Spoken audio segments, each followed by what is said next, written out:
आज के इस वीडियो में बात करने वाले हैं एक बहुत ही इंटरेस्टिंग, इंपॉर्टेंट और एक इंटरव्यू क्वेश्चन के बारे में। आपको बताएंगे कि जो आपके पास ट्रांसफार्मर होते हैं जो 50 हर्ट्ज़ के लिए आपने डिज़ाइन किया है, अगर उस ट्रांसफार्मर में 50 की जगह अगर 500 मेगा हर्ट्ज़ का इनपुट आप देते हैं, वोल्टेज सेम है, आप पहले भी जो है 220 वोल्ट दे रहे थे, अभी भी जो है 220 वोल्ट दे रहे हैं, फ़र्क यहाँ पे फ्रीक्वेंसी में आ रहा है। पहले जो है 50 हर्ट्ज़ में 220 वोल्ट दे रहे हैं, अभी जो है 500 मेगा हर्ट्ज़ में हम 220 का वोल्ट अप्लाई कर रहे हैं, तो आपको आउटपुट में कितना वोल्टेज मिलेगा? तो ये है आज का हमारा सवाल। अरे सर, मेरे को इसका आंसर पता है। ट्रांसफार्मर का साइज रिड्यूस हो जाएगा जैसे जैसे हम फ्रीक्वेंसी बढ़ाएंगे।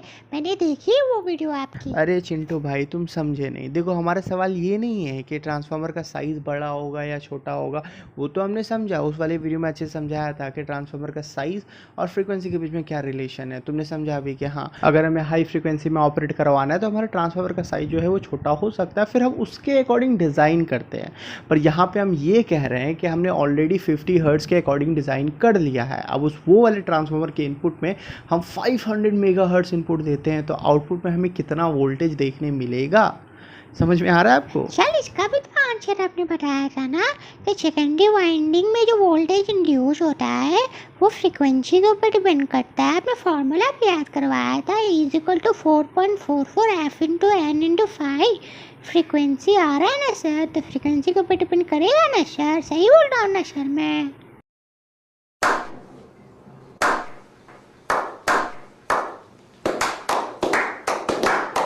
रुको जरा, सबर करो। अरे चिंटू यार, तुम्हें लगता है क्या कि जो कहानी मैंने ऑलरेडी सुना रखी है वापस से वही सुनाने आऊँगा?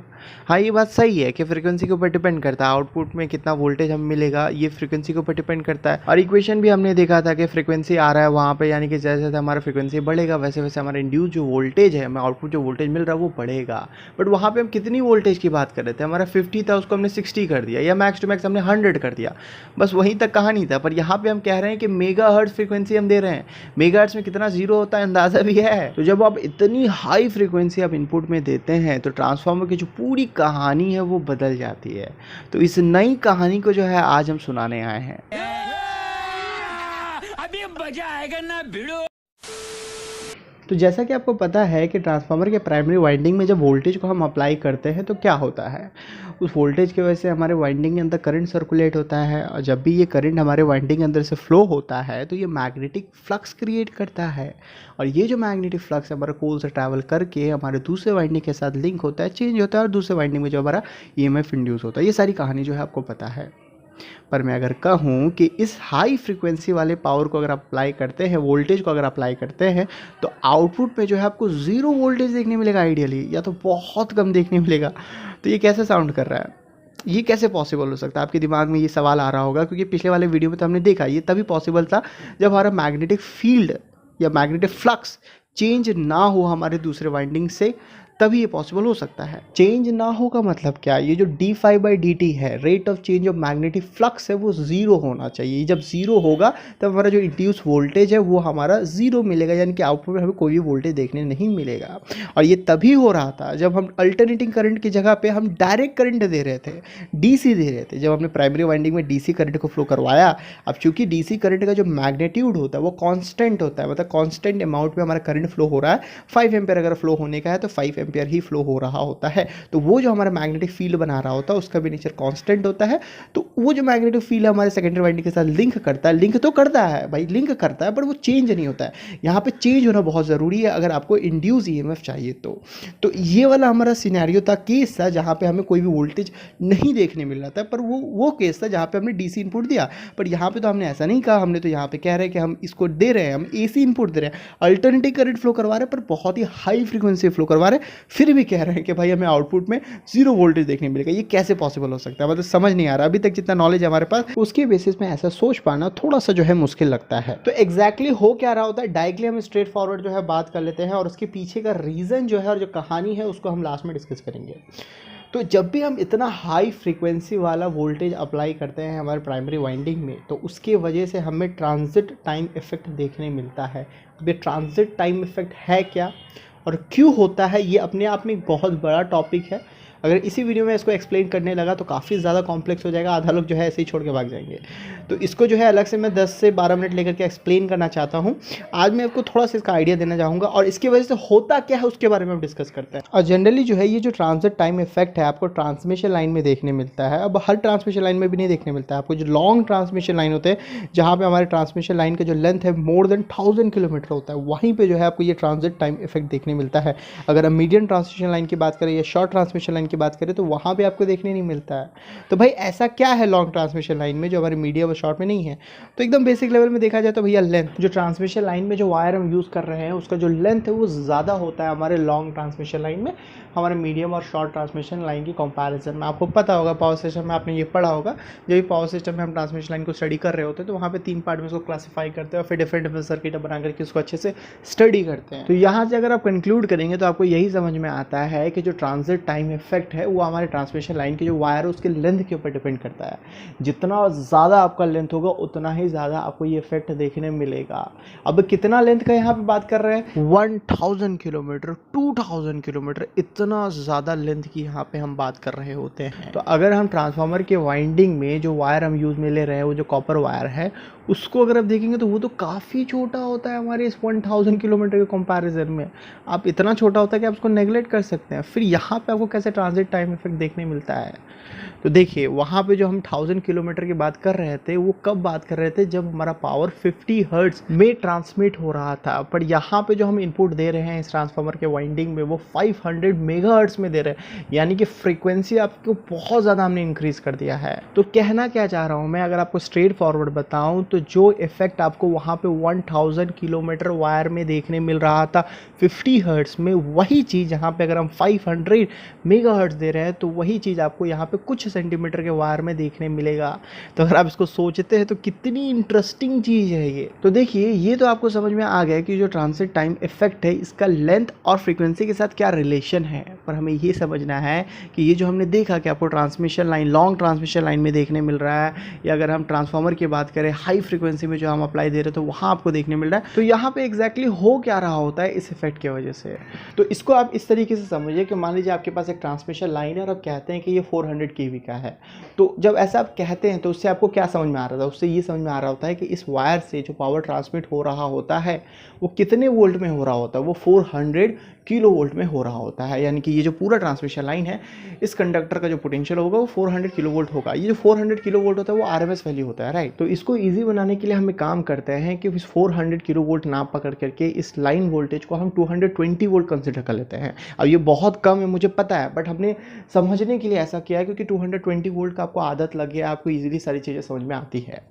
तो 220 वोल्ट भी RMS वैल्यू है, राइट। पर चूंकि ये AC वोल्टेज है तो आपको पता है इसका जो इंस्टेंटेनियस वोल्टेज है वो चेंज हो रहा होता है। कभी आपको 0 देखने मिलता है, कभी 10 देखने मिलेगा, कभी 100 देखने मिलेगा, कभी 200 देखने मिलेगा, कभी 300 देखने मिलेगा, 311 तक जाता है, फिर ये नीचे आता है। तो इस तरीके से जो है एक कर्व को ये फॉलो करते हैं, जैसे साइनोसाइडल कर्व हम कहते हैं, और इसे इस तरीके से रिप्रेजेंट किया जाता है। तो ये तो आपको पता होगा, राइट। तो इसी वजह से जब भी हम AC की बात कर रहे होते हैं तो RMS वैल्यू की ही बात कर रहे होते हैं। कभी आपने सुना नहीं होगा कि कोई आपसे पूछ रहा है कि भाई बताओ इस लाइन का जो है कितना इंस्टेंटेनियस वोल्टेज है, क्योंकि अगर आपसे कोई पूछता है, आप देखते हो कि 200 है और बोलते हो उसको कि 200 है, तब तक पता चला वो 300 हो गया। और फिर जब आपने देखा 300 है, आपने बोला 300 है, तो पता चला 100 हो गया। तो वो तो चेंज हो रहा है भाई, तो उसका तो आप बता नहीं पाओगे, जब तक आप बोलोगे तब तक वो कुछ और हो गया। और ये जो इंस्टेंटेनियस वोल्टेज होता है पूरे लाइन का जो है एक साथ इंक्रीज हो रहा होता है, डिक्रीज हो रहा होता है, 0 हो रहा होता है, फिर ऑपोजिट डायरेक्शन में इंक्रीज हो रहा होता है, डिक्रीज हो रहा होता है। वैसे ही जो हमारा एक साइनोसाइडल कर्व जो है हमारा बनता है पूरे लाइन का एक साथ होता है। पर हमने देखा कि जब हमारा ट्रांसमिशन लाइन का जो लेंथ है वो मोर देन 1000 किलोमीटर हो गया, तो उस वक्त हमें देखने मिल रहा था कि पूरे लाइन का जो इंस्टेंटेनियस वोल्टेज है वो एक साथ इंक्रीज डिक्रीज नहीं हो रहा है। हमने एक जगह पे देखा कि मान लीजिए आपको 300 वोल्ट देखने मिल रहा था और 1000 किलोमीटर दूर जाकर के हमने उसी कंडक्टर में देखा तो उसी वक्त जो है हमको 100 वोल्ट देखने मिल रहा है। यानी कि पोटेंशियल डिफरेंस आपको यहाँ पे देखने मिल रहा है इंस्टेंटेनियस वोल्टेज में।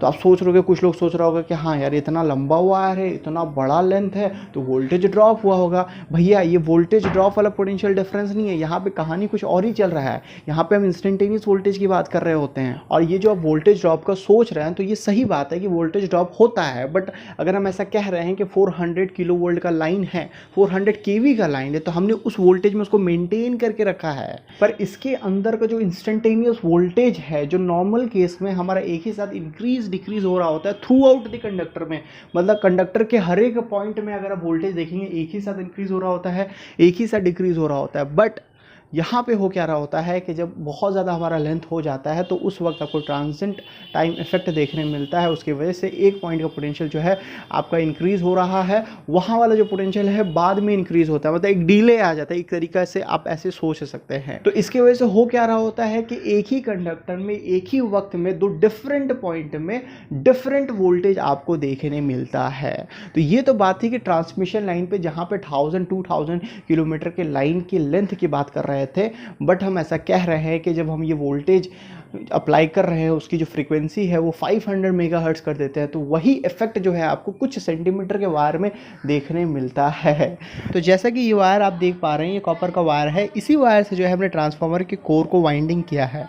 अब ये जो आप देख पा रहे हैं ये हमने प्राइमरी वाइंडिंग किया है। हालांकि इस कोर को जो मैंने 3D लुक देने की कोशिश की है, उतना परफेक्ट नहीं हुआ, बट ठीक है, मतलब समझ में आ जाएगा आपको। तो ट्रांसफार्मर में जो वाइंडिंग हमने किया है, तो यहाँ पे जो वायर हमने यूज़ में लिया है, तो इस वायर में आप डिफरेंट पॉइंट में अगर पोटेंशियल देखेंगे, वोल्टेज देखेंगे, इंस्टेंटेनियस वोल्टेज देखेंगे, तो आपको डिफरेंट देखने मिलेगा। नॉर्मली जब हम 50 हर्ट्ज देते हैं तो ये सब जो है एक ही पोटेंशियल में होता है। इन सब का पॉइंट का जो पोटेंशियल एक ही साथ इंक्रीज हो रहा होता है, डिक्रीज हो रहा होता है, यानी कि इक्वी पोटेंशियल पे होता है। बट यहाँ पे चूंकि इतना ज़्यादा आपका फ्रीक्वेंसी है, जिसकी वजह से हमें ट्रांजिट टाइम इफेक्ट देखने मिलता है, और इस ट्रांजिट टाइम इफेक्ट की वजह से ये हर एक पॉइंट का जो वोल्टेज है वो आपको डिफरेंट मिलता है। अब हर वोल्टेज डिफरेंट मिलने का मतलब क्या है कि ये जो दो पॉइंट है, इन दोनों का पॉइंट के बीच में कुछ ना कुछ पोटेंशियल डिफरेंस आ गया। अब देखिए, जब भी ऐसा सिचुएशन क्रिएट होता है कि दो कंडक्टर है उसके बीच में कुछ ना कुछ पोटेंशियल डिफरेंस होता है, तो उसी को कैपेसिटर कहते हैं ना।